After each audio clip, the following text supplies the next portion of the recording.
Hello every one, എല്ലാവർക്കും ഷിജിലീസ് വ്ളോഗ്സിലേക്ക് സ്വാഗതം.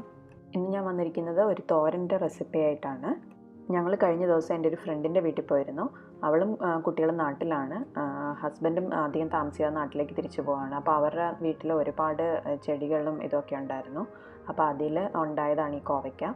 അപ്പോൾ അവൾ മെസ്സേജ് അയച്ചിട്ട് പറഞ്ഞിരുന്നു കോവയ്ക്കയൊക്കെ ഉണ്ട്, പോയിട്ട് എടുക്കാൻ പറഞ്ഞിരുന്നു. അങ്ങനെ പോയപ്പം എടുത്തിട്ട് വന്നതാണിത്. വേറെ ഒരുപാട് ചെടികളും കറിവേപ്പിലയൊക്കെ ഉണ്ടായിരുന്നു. അതൊക്കെ ഓരോരുത്തർ വന്ന് എടുത്തിട്ട് പോയി.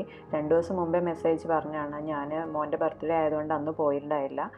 ഇന്നലെ ചെന്നപ്പോഴേക്കും ഇത്രയും കോവയ്ക്ക മാത്രമാണ്, പിന്നെ കുറച്ച് കറിവേപ്പില എടുത്ത് വെച്ചിരുന്ന കുറച്ച് കറിവേപ്പില മാത്രമാണ് ആകെ കിട്ടിയത്. എന്താണെങ്കിലും കിട്ടിയതാവട്ടെ എന്ന് വിചാരിച്ചിട്ട് ഉള്ളതൊക്കെ എടുത്തിട്ട് പോന്നു. കോവയ്ക്കയും കറിവേപ്പിലയും മാത്രമാണെങ്കിലും കുഴപ്പമില്ല, കാരണം കടയിൽ നിന്ന് വാങ്ങിക്കുന്നതിനേക്കാളും നല്ലതാണല്ലോ. ഞാനെന്താണെങ്കിലും കിട്ടിയ കോവയ്ക്ക വെച്ചിട്ട് തോരൻ വെക്കാമെന്ന് വിചാരിച്ചു. 1-2 കഷ്ണമായിട്ട് മുറിച്ചിട്ട് അത് ചോപ്പറിലേക്ക് ഇട്ട് കൊടുക്കുകയാണ്. അപ്പോൾ നല്ല പൊടിയായിട്ട് തന്നെ അരിഞ്ഞ് കിട്ടും. ഇങ്ങനെ തോരനൊക്കെ വെക്കാനായിട്ട് എടുക്കുന്ന നല്ല പിഞ്ചു കോവയ്ക്കായിരിക്കും ഏറ്റവും നല്ലത്. പഴുപ്പ് കയറി തുടങ്ങിയതാകുമ്പോഴും കുറച്ചുകൂടെ ടേസ്റ്റ് വ്യത്യാസം ഉണ്ടാവും. എനിക്കിത് കിട്ടിയതിൽ ഒറ്റ മാത്രമേ ഉണ്ടായിരുന്നുള്ളൂ പഴുപ്പായി തുടങ്ങിയത്. ബാക്കിയെല്ലാം എനിക്ക് കറക്റ്റ് പാകത്തിനുള്ള കോവയ്ക്ക തന്നെ കിട്ടി. ഞാൻ ഉണ്ടായിരുന്ന കോവയ്ക്കെല്ലാം 2-3 കഷ്ണമായിട്ട് മുറിച്ചിട്ട് ചോപ്പറിലേക്ക് ഇട്ട് കൊടുത്തിട്ടുണ്ട്. ഇനി നമുക്കിത് ചോപ്പ് ചെയ്തിട്ടെടുക്കാം.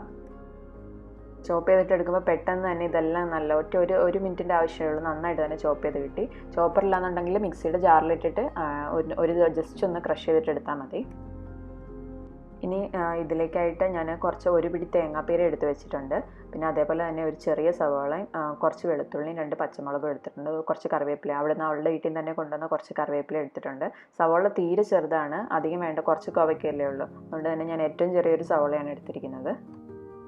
നമ്മുടെ കോവയ്ക്ക തോരൻ ഉണ്ടാക്കാനായിട്ട് ഒരു പാൻ അടുപ്പത്ത് വെച്ച് ചൂടാക്കുക. പാൻ ചൂടാകുമ്പം അതിലേക്ക് 1 ടേബിൾ സ്പൂൺ വെളിച്ചെണ്ണ ഒഴിച്ചു കൊടുക്കുക. വെളിച്ചെണ്ണ നന്നായിട്ട് ചൂടായി കഴിയുമ്പോൾ അതിലേക്ക് കടുകും കുറച്ച് കറിവേപ്പിലയും ചേർത്ത് കൊടുക്കാം. കടുകൊക്കെ നന്നായിട്ട് പൊട്ടി ഇനി ഇതിലേക്ക് പൊടിയായിട്ട് അരിഞ്ഞു വെച്ചിരിക്കുന്ന ആ സവാളയും വെളുത്തുള്ളിയും പിന്നെ പച്ചമുളകും കൂടെ ചേർത്ത് കൊടുക്കുക. തോരനിലേക്ക് ആവശ്യത്തിനുള്ള ഉപ്പും കൂടി ഇതിൻ്റെ ഒപ്പം തന്നെ ചേർത്ത് കൊടുത്തിട്ട് നന്നായിട്ടൊന്ന് വഴറ്റിയെടുക്കുക. ഇപ്പോൾ നമ്മൾ ചേർത്ത് കൊടുത്ത സവാളയും വെളുത്തുള്ളിയൊക്കെ നന്നായിട്ട് വാടി വന്നിട്ടുണ്ട്. ഇനി ഇതിലേക്ക് ഒരു 1/2 ടീസ്പൂൺ മഞ്ഞൾപ്പൊടി ചേർത്ത് കൊടുക്കുക. നമ്മൾ ചേർത്ത മഞ്ഞൾപ്പൊടിയുടെയും പച്ചമണമൊക്കെ നന്നായിട്ട് മാറി നന്നായിട്ട് മൂത്ത് വന്നിട്ടുണ്ട്. ഇനി നമുക്ക് ചോപ്പ് ചെയ്ത് വെച്ചിരിക്കുന്ന കോവയ്ക്ക ഇതിലേക്ക് ചേർത്ത് കൊടുക്കാം. ഇനി ഇത് മിക്സ് ചെയ്ത് നന്നായിട്ട് യോജിപ്പിച്ചെടുക്കുക. 1 മിനിറ്റ് ഒന്ന് നന്നായിട്ട് വഴറ്റിയെടുക്കുക. എന്നിട്ട് നമുക്കിതിലേക്ക് എടുത്ത് വെച്ചിരിക്കുന്ന തേങ്ങാപ്പീരയും കൂടി ചേർത്ത് കൊടുക്കാം. എന്നിട്ട് ഒന്നുകൂടെ ഒന്ന് മിക്സ് ചെയ്തെടുത്ത ശേഷം നമുക്കിത് മൂടി വെച്ചിട്ട് വേവിക്കാം.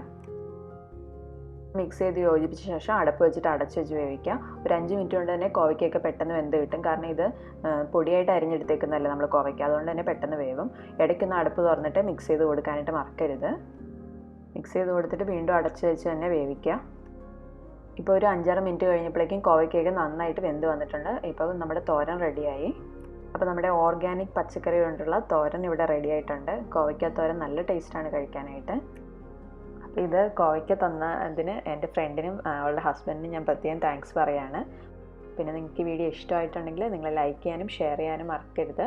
വേറൊരു വീഡിയോ ആയിട്ട് വീണ്ടും കാണാം. അതുവരേക്കും ബൈ ബൈ.